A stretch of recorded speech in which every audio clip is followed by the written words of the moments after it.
দেখুন বন্ধুরা, পাতুরি ভাজা কত সুন্দর হয়েছে।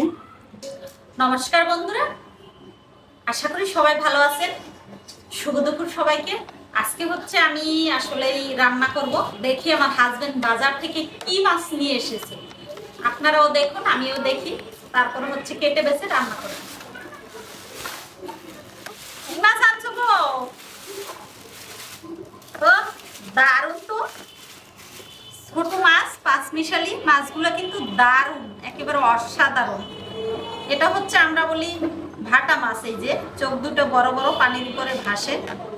তারপরে এগুলো হচ্ছে চাবলি, নদীর চাবলি মাছ, এই বায়লা মাছ, ট্যাংরা মাছ, অনেক সুন্দর, অনেক অনেক সুন্দর বন্ধুরা। দেখুন মাছগুলো, আর মাছগুলো একেবারে তাজা চিংড়ি মাছ।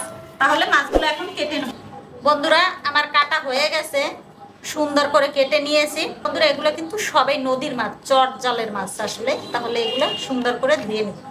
দেখুন বন্ধুরা, এই মাছ সুন্দর করে কেটে বেছে নিয়েছি। আমি হচ্ছে পাতুরি করব বন্ধুরা। দিয়ে দেবো মরিচ বাটা, জিরে বাটা, ধনে বাটা, একটু কাঁচামরিচ, আর 4 টুকরো কাঁচা লঙ্কা, হলুদ গুঁড়ো পরিমাণ মতো, লবণ স্বাদ মতো, সরষের তেল পরিমাণ মতো,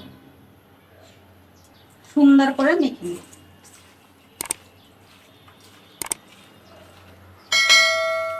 সুন্দর করে মাখতে হবে, যত মাখাবেন তত স্বাদ।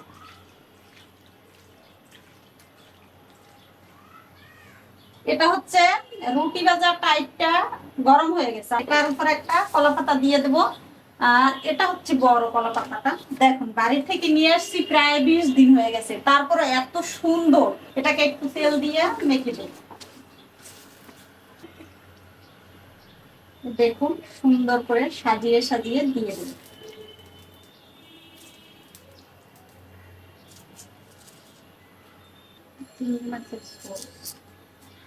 ছোট মাছ কাটা আর হচ্ছে আলু মাখাটা মাঝখানে। দেখুন তো বন্ধুরা কেমন হয়েছে, দেখতে কিন্তু অসাধারণ।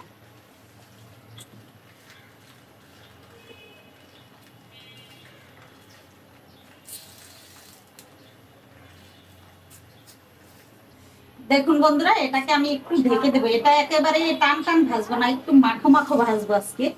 ঢেকে দিলাম। দেখুন বন্ধুরা, আমি হচ্ছে সরাটা উঠিয়ে দিয়েছি।